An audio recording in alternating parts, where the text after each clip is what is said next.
لەگەڵ دوورکەوتنەوەی تیرۆریستانی داعش لەو گەڕەکانەی کە سوپا پێشڕەوی تێدا دەکات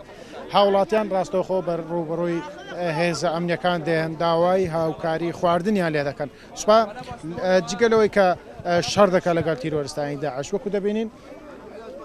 خواردنیشان لەگەڵدایە ڕاستەوخۆ هەگەشتنە هەر گەڕەکێک ئەو خواردنانە بەسەر هاوڵاتیان دابش دەکەن کە وەکو خۆیان دەڵێن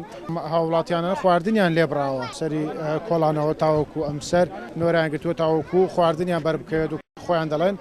ماوەی چەندین مانگە خواردنیان لێبراوە ئەم هاوڵاتیانە ئەو جۆرە ئۆتۆمبیلان کە پڕی دە خواردنی وشکەیە بەسەر هاوڵاتیانی دابش دەکەن.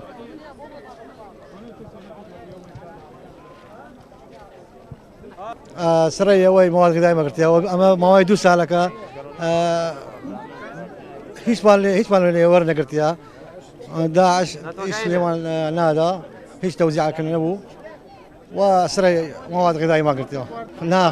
پارە نییە هیچ پارە نییە لێرە کەس پارە نییە بکڕی ئارێ وەڵا ئەو خەڵکە ماوادی هیچ نییە لەمان بەس مەجبورن ئەوە سڕی دەگرن لە بۆ مواد غذایی الحمدلله مواد بوومەتنی بەس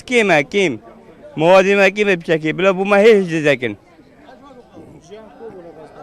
بخودي حياته ما نخوش بي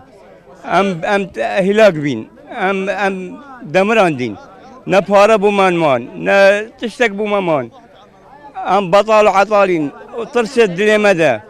بس الحمد لله قوات امنيه هاتن وام خلاص كن الجواو حمي الربين ويكشتن ويربي قال هاتني داعش بۆ ناو شاری مووسڵ داو دەرمان لە نەخۆشخانەکان دەست ناکەوێت تەنها تیرۆریستانی داعش کە ئەوانەی لەگەڵیان بوون داو دەرمانیان بۆ دابین دەکرد بۆ هاوڵاتیانەی کە خۆت هاوڵاتیەکی ئەگەر دووری داعش باە خۆت لەگەڵ داعش نەبایە هیچ داو دەرمانێکی دەست نەدەکەوت. احنا تقريبا 700 عائلة